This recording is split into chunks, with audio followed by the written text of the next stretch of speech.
여러분 안녕하세요. 찾아가는 새벽기도 시카고 예수사랑교회 조선영 목사입니다. 오늘도 변함없는 주님의 은혜와 평강이 저와 여러분의 삶의 종일 풍성하기를 기도합니다.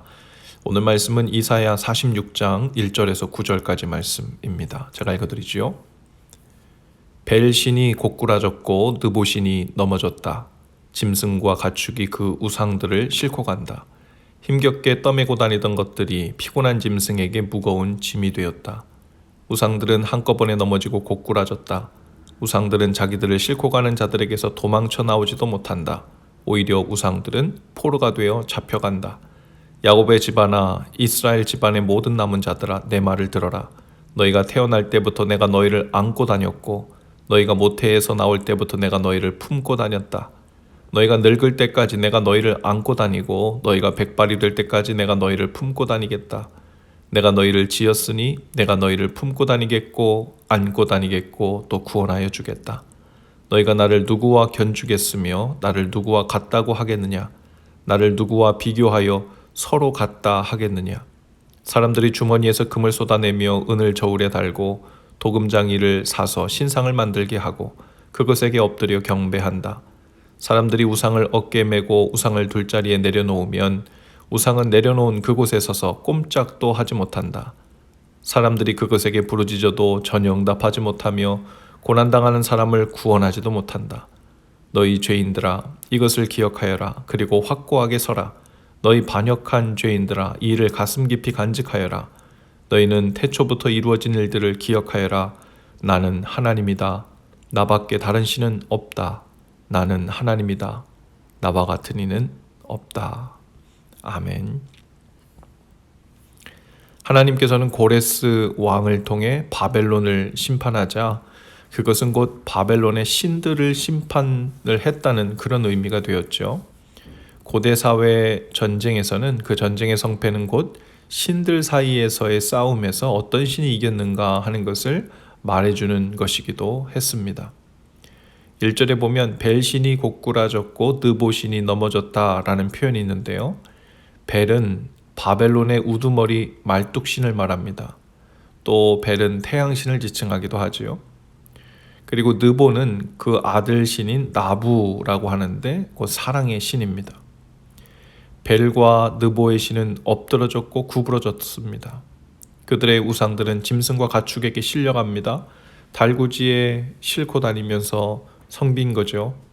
그들이 떠매고 다녔던 우상들이 이제 피곤한 짐승들의 무거운 짐이 되고 만 겁니다.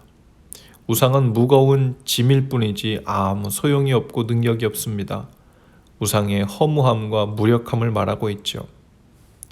그런데 이에 비해서 이스라엘의 하나님은 그런 우상과 전혀 다르다고 말씀하고 있어요. 하나님은 야곱과 이스라엘의 남은 자들에게 말씀하십니다. 이스라엘이 태어날 때부터 너희를 안고 다니고 업고 다녔다.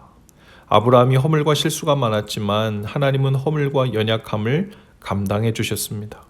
하나님은 그들이 애굽에 있을 때에도 어머니와 같은 사랑으로 애굽에서 이끌어 주셨고 광야에서도 독수리 날개처럼 그들을 업어 주셨습니다.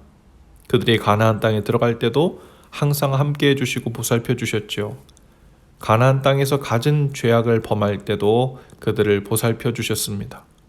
하나님은 이스라엘이 노년에 이르러 백발이 되기까지 그들을 업고 다니고 품고 다닐 것이라고 말씀하십니다.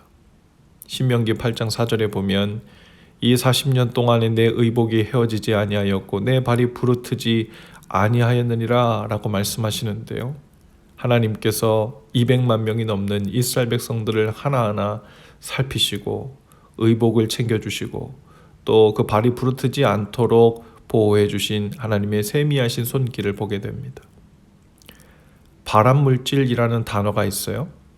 식품과 관련해서 암을 유발하는 성분을 가리키는 것이 본래 사전적 의미이지만 그 밖에도 영화에서 관객들에게 짜증을 유발시키는 배우를 가리킬 때도 사용한답니다.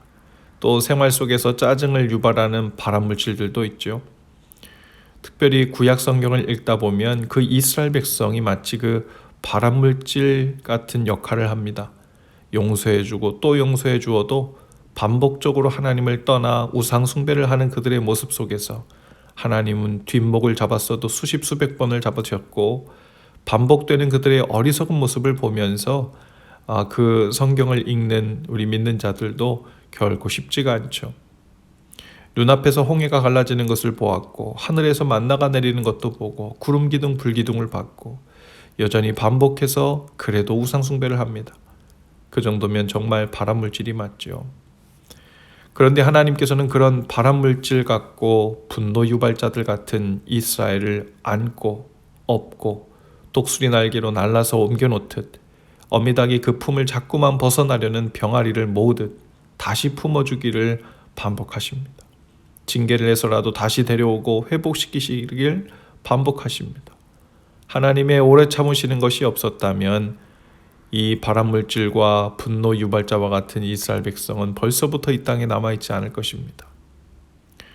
오늘도 하나님을 떠나 우상을 섬기고 또 우상을 겸하여 섬기는 모습이 안타깝게도 저와 여러분의 모습 가운데도 있죠. 바벨론의 벨신은 바벨탑을 쌓는 데 있어서 그 정신이 된 신입니다. 즉 자기 사랑, 자기애의 우상이죠. 자신의 이름을 내어 만방에 알리고 스스로 자신을 구원하고 보호하며 살겠다는 교만의 한 중심에 바로 이 벨신이 있습니다. 그리고 지금도 우리는 너무나 빈번히 하나님을 떠나 우리 자신의 힘으로 스스로 자신을 구원하고 보호하고 책임지며 살겠다는 그런 모습을 취하고 있죠. 모든 우상 숭배의 한 중심에는 어떤 나무 형상을 한 것을 떠나서 우리 자신이 있습니다. 사람이 그 어떤 형상을 만들어 우상 숭배를 하려 했다면 그것은 곧 자기 자신을 위해서 만든 것이죠. 그러니 모든 우상들 중에 최고의 우상은 바로 우리 자신입니다. 하나님 없이도 내 힘으로 살겠다고 하나님을 떠나 백발이 되도록 방황하고 도망다니는 그 안타까운 모습이 사람의 일생이죠. 하나님은 그렇게 집 나가 방황하는 자녀 같은 우리를 어르시고 업으시고 안으시고 백발이 되도록 쫓아다니시는 거예요. 오늘도 저와 여러분을 놓지 않으시고 나쁜 것에서 떠나도록 이끌어 주시는 복, 그리고 하나님을 아는 것으로 이끌어 주시는 은혜를 주시며 우리를 붙들어 주십니다. 오늘도 우리를 품에 안으시고 등에 업으시고 날개 아래 모아주시는 참 하나님 안에서 참 쉼을 얻는 날 되실 수 있기를 주님의 이름으로 축복합니다. 기도합시다. 주님, 발암물질처럼 주님의 뒷목을 잡게 하는 저희의 어리석음과 고집을 용서해 주옵소서. 오늘도 저희를 모으시고 안으시고 돌보시는 하나님 그 사랑의 손길에 저희 삶을 맡기오니 품어주시고 생명의 길 풍성한 삶으로 인도해 주옵소서. 예수님 이름으로 기도합니다. 아멘. 여러분 오늘도 예수 사랑으로 화이팅입니다. 내일 아침에 다시 찾아뵙지요.